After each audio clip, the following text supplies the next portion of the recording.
Bobole Kids. Oi, amiguinhos, tudo bem com vocês? Eu espero que sim.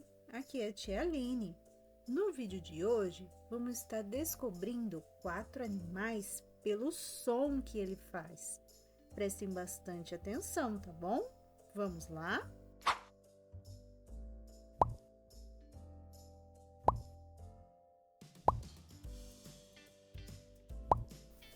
Qual animal faz esse som?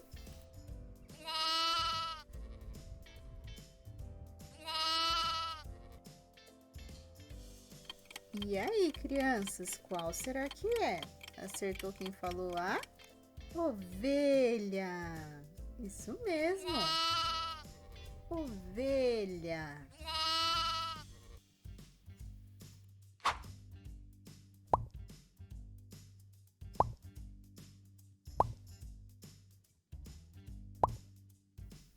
Qual animal faz esse som?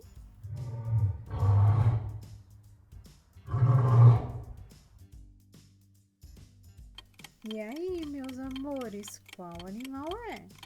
Acertou quem falou o leão.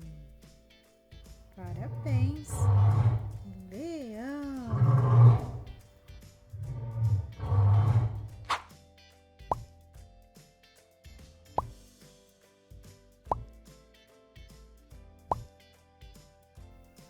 Qual animal faz esse som?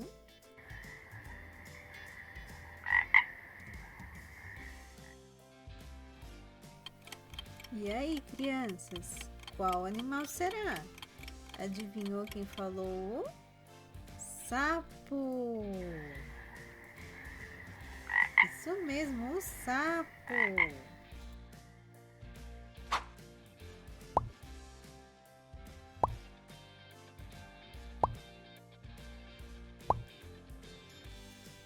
Qual animal faz esse som?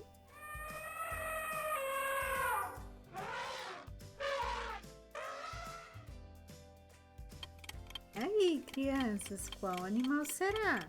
Acertou quem falou? Elefante! Isso mesmo, elefante!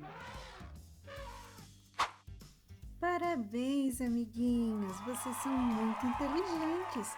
Descobriram 4 animais pelo som que ele faz. Vamos relembrar quais são? Primeiro a ovelha.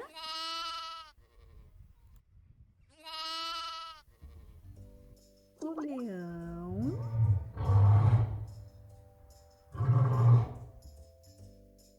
o sapo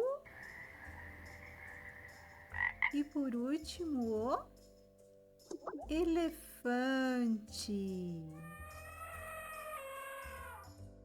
Que legal, crianças! E se vocês gostaram do vídeo, pede para o papai se inscrever no canal, deixar um like e um super beijo para vocês. Até o próximo vídeo. Tchau, tchau!